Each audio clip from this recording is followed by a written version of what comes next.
بسم اللہ الرحمن الرحیم۔ پیش خدمت ہے دل کی ڈائری ناولز کی آج کی کہانی۔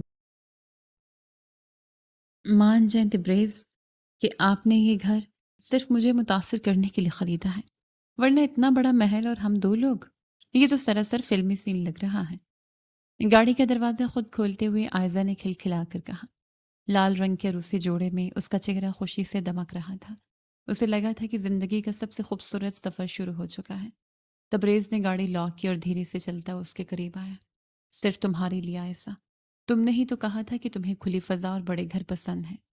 اس نے مسکراتے ہوئے آئزہ کا ہاتھ تھام لیا، مگر جیسے ہی وہ دہلیز کے قریب پہنچے اس کی گرفت اچانک اتنی سخت ہو گئی کہ آئزہ کی ہنسی وہیں رک گئی۔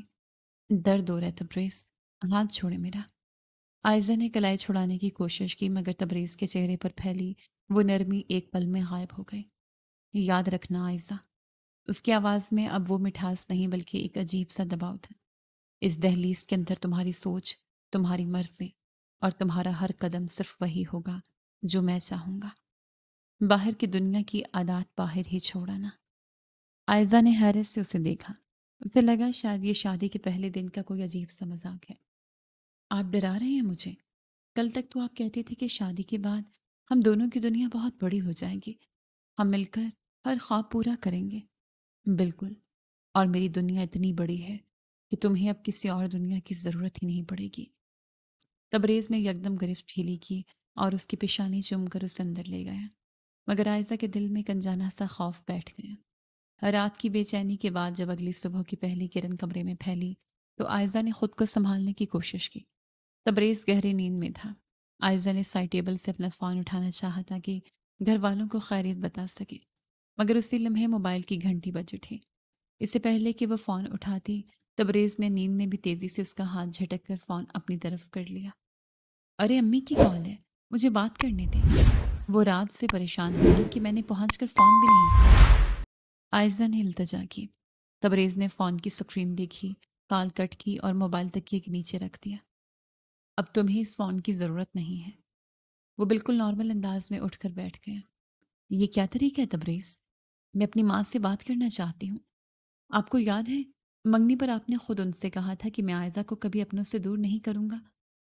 تبریز نے اسے کندھوں سے پکڑ کر اپنے قریب کیا۔ عائزہ، میں نے یہ بھی کہا تھا کہ ہماری محبت کے بیچ کوئی نہیں آئے گا، اور یہ فون بھی اب ہمارے درمیان ایک رکاوٹ ہے۔ ہم ایک نیا رشتہ شروع کر رہے ہیں۔ اب تمہاری ہر بات، ہر ضرورت اور ہر آواز صرف مجھ تک ہونی چاہیے۔ لیکن وہ پریشان ہوں گی۔ اس کی آواز ابھر آئی۔ میں نے میسج کر دیا ہے کہ تم سو رہی ہو، اب جاؤ اور میرے لیے ناشتہ تیار کرو۔ مجھے صبح صبح یہ بحث بالکل پسند نہیں۔ وہ نہایت سکون سے اٹھ کر واش روم چلا گیا اور عائزہ بیڈ پر بیٹھی صرف بندراز کو دیکھتی رہ گئی، جس میں اس کا رابطہ دنیا سے ختم کر دیا گیا تھا۔ ناشتے کی اس تلخی کو دل میں دبائے وہ سارا دن گھر کے کاموں میں خود کو مصروف رکھنے کی کوشش کرتی رہی۔ شام کے وقت جب اس نے ہلکے نیلے رنگ کا اپنا پسندیدہ جوڑا پہنا تو اسے امید تھی کہ شاید باہر جانے سے تبریز کا موڈ بدل جائے گا۔ آج اسے اپنی کزن سعدیہ کی طرف جانا تھا، جہاں سب گھر والے اس کا انتظار کر رہے تھے۔ وہ تیار ہو کر ہال میں آئی تو دیکھا کہ تبریز لاپرواہی سے اپنی ٹائی ڈھیلی کر رہا تھا۔ کیسے لگ رہے ہیں ہم؟ آپ نے بہت دیر کر دی۔ سعدیہ کے کئی میسیجز آ چکے ہیں، چلیں جلدی سے فریش ہو جائیں، ہمیں نکلنا ہے۔ تبریز نے اسے سر سے پاؤں تک دیکھا اور پھر سکون سے صوفے پر بیٹھ کر جوتوں کے تسمے کھولنے لگا۔ تمہیں وہ باہر مین گیٹ پر لگا نیا تالا کیسا لگا؟ عائزہ کے ہاتھ رک گئے۔ تالا؟ مین گیٹ پر تالا کیوں لگوایا آپ نے؟ ہم باہر نہیں جا رہے کیا؟ حفاظت کے لیے عائزہ، میری قیمتی چیزیں گھر سے باہر نہیں جاتی، اور تم اس گھر کی سب سے قیمتی چیز ہو۔ اس نے نہایت اطمینان سے جواب دیا۔ تبریز، یہ مذاق اب حد سے بڑھ رہا ہے۔ میں نے وعدہ کیا تھا کہ میں آؤں گی، سب میرا انتظار کر رہے ہیں، آپ مجھے اس طرح گھر میں بند نہیں کر سکتے۔ وہ غصے سے چلائے۔ تبریز اٹھا اور اس کے بالکل قریب آ کر رک گیا۔ اس کی آنکھوں میں ایک ایسی ٹھنڈک تھی جس نے عائزہ کو اندر تک ہلا دیا۔ اس گھر کا پہلا اصول ذہن نشین کر لو، باہر کی دنیا اب تمہارے لیے ختم ہو چکی ہے۔ تمہیں کہیں جانے کی ضرورت نہیں، اور نہ ہی کسی سے ملنے کی۔ اب جاؤ، یہ چمکیلے کپڑے اتارو اور سادہ لباس پہن کر میرے پاس آؤ۔ وہ اسے وہیں سن چھوڑ کر اندر چلا گیا۔ عائزہ کا دم گھٹنے لگا۔ وہ غصے اور بے بسی میں تیز قدم اٹھاتی ہوئی راہداری کی طرف بڑھی۔ اسے لگا جیسے دیواریں اسے کھانے کو آ رہی ہیں۔ وہ کسی نہ کسی طرح کسی سے مدد مانگنا چاہتی تھی، تبھی اسے سامنے سے آتی ملازمہ زاہدہ نظر آئی۔ خالہ، ذرا رکیں۔ آئزہ نے ہامتے ہوئے اسے روکا۔ میرا فون تبریز نے چھپا دیا ہے، کیا یہاں کوئی لینڈ لائن ہے؟ مجھے بہت ضروری کال کرنی ہے، بس 1 منٹ کے لیے۔ زاہدہ بی بی جو برسوں سے اس گھر میں تھی، اس کے چہرے پر جھریاں اور آنکھوں میں ایک ایسا خوف تھا جو چھپائے نہیں چھپتا تھا۔ اس نے گھبرا کر پیچھے مڑ کر دیکھا اور آئزہ کے قریب آ کر سرگوشی کی۔ بی بی جی، اس گھر میں لینڈ لائن کی تاریں سالوں پہلے کاٹ دی گئی تھیں۔ صاحب کو پسند نہیں کہ کوئی یہاں کی بات باہر کرے۔ آئزہ کے پیروں تلے سے زمین نکل گئی۔ تاریں کاٹ دی گئی تھیں؟ لیکن کیوں؟ یہ سب کیا ہو رہا ہے خالہ؟ بی بی جی، آپ نہیں ہیں، اس لیے سمجھا رہی ہوں، ضد مت کریں ورنہ تکلیف اٹھائیں گی۔ جو صاحب کہتے ہیں اسے خاموشی سے مان لیں، اسی میں آپ کا فائدہ ہے۔ زاہدہ نے ڈرتے ڈرتے کہا اور جلدی سے وہاں سے گزر گئی، جیسے اسے وہاں رکنے پر بھی کسی سزا کا خوف ہو۔ آئزہ وہی راہداری کے اندھیرے میں کھڑی رہ گئی۔ اسے سمجھ نہیں آ رہا تھا کہ وہ کس جال میں پھنس گئی ہے۔ رات کے سائے گہرے ہوئے تو وہ کمرے کی بڑی سی کھڑکی کے پاس جا کھڑی ہوئی، جہاں سے باہر کا باغ نظر آتا تھا، مگر باغ کی دیواروں پر لگے خاردار تار اسے اب ایک جیل کی طرح لگ رہے تھے۔ تم سارا دن اس کھڑکی کے پاس کیوں کھڑی رہتی ہو عائشہ؟ تبریز کی آواز اس کے عین پیچھے سے آئی، جس نے اسے چونکا دیا۔ اس نے پلٹ کر دیوار سے ٹیک لگا لی۔ میرا دل گھبرا رہا ہے تبریز، مجھے اس گھر میں گھٹن ہو رہی ہے۔ آپ مجھے کہیں باہر لے جائیں، تھوڑی دیر کے لیے ہی صحیح، ورنہ میں پاگل ہو جاؤں گی۔ تبریز مسکرایا اور اس کے چہرے پر ہاتھ پھیرا۔ گھٹن؟ میں نے تو تمہیں ملکہ بنا کر رکھا ہے۔ اس محل میں تمہارے پاس ہر آسائش ہے، نوکر چاکر ہیں، بہترین کھانا ہے، اور کیا چاہیے تمہیں؟ مجھے آزادی چاہیے تبریز، میں کوئی قیدی نہیں ہوں جسے آپ نے یہاں بند کر رکھا ہے۔ آئزہ کی آواز میں بانسوں کی جھلک تھی۔ تم قیدی نہیں ہو، تم میری ملکہ ہو، اور ملکائے محل کے اندر ہی محفوظ رہتی ہیں۔ باہر کی گرد اور لوگوں کی نظریں انہیں خراب کر دیتی ہیں۔ تبریز کا لہجہ نہایت میٹھا مگر اٹل تھا۔ یہ محل نہیں، یہ خوبصورت جیل ہے۔ وہ پھٹ پڑی۔ تبریز نے اس کے آنسو اپنی انگلی سے صاف کیے۔ رونا بند کرو، تم میری ہو اور ہمیشہ یہی رہو گی۔ باہر کی دنیا بہت ظالم ہے، میں تمہیں ان سب سے بچا رہا ہوں۔ اب مسکراؤ، مجھے اداس شکلیں اور روتے ہوئے لوگ بالکل پسند نہیں۔ وہ اسے وہیں چھوڑ کر پلٹا اور لائٹ بند کر دی۔ آئزہ کے پاس اب صرف کھڑکی سے آنے والی ہلکی سی چاندنی تھی جو اس کی بے بسی کا تماشا دیکھ رہی تھی۔ اس نے اس چاندنی میں سامنے رکھی الماری کو دیکھا جہاں اس کے خوابوں کے ڈھیر، یعنی اس کی ڈگریاں اور فائلیں رکھی تھیں۔ اسے لگا کہ شاید کام میں مصروف ہو کر وہ اس دم گھٹتی خاموشی سے لڑ سکے گی۔ اگلی صبح جب تبریز آفس کے لیے تیار ہو رہا تھا، آئزہ نے ہمت جمع کی اور الماری کا وہ خانہ کھولا جہاں اس کی زندگی بھر کی محنت چھپی تھی۔ ابھی اس نے ایک فائل نکالی ہی تھی کہ پیچھے سے الماری کا پٹ دھاڑ سے بند ہوا۔ یہ فائل کیوں کھولی تم نے؟ تبریز کی آواز اس کے سر پر گونجی۔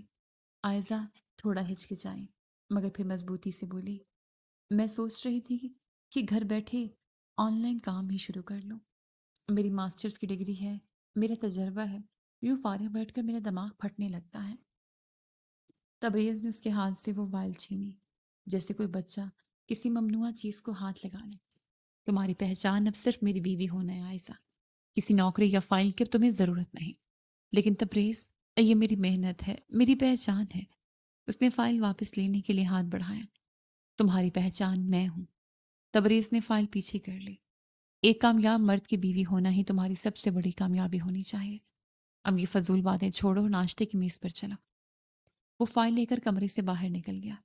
عائزہ وہیں خالی ہاتھ کھڑی رہ گئی۔ اسے لگا جیسے اس کی وجود کا ایک حصہ اسے چھین لیا گیا ہو۔ وہ دوڑتی ہوئی اس کے پیچھے گئی جہاں تبریز ہال میں کھڑا فائل کے کاغذات الٹ پلٹ کر دیکھ رہا تھا۔ آپ نے تو کہا تھا کہ آپ میری کامیابیوں پر فخر کریں گے، میری اڑان میں میرے پر بنیں گے۔ شادی سے پہلے تو آپ میرے آرٹیکلز بڑے شوق سے پڑھا کرتے تھے۔ عائزہ کی آواز میں دکھ اور غصہ دونوں تھے۔ تبریز نے ایک سرد نگاہ اس پر ڈالی اور وہ فائل دراز میں ڈال کر اسے تالا لگا دیا۔ اور میں اب بھی فخر کر رہا ہوں کہ تم میری بیوی ہو۔ رہی بات پروں کی تو عائزہ، پر کاٹے بھی محبت میں ہی جاتے ہیں۔ میں نے تمہارے پر بننے کا کہا تھا، تمہیں اڑنے کی اجازت نہیں دی تھی۔ یہ محبت نہیں، یہ تو دشمنی ہے۔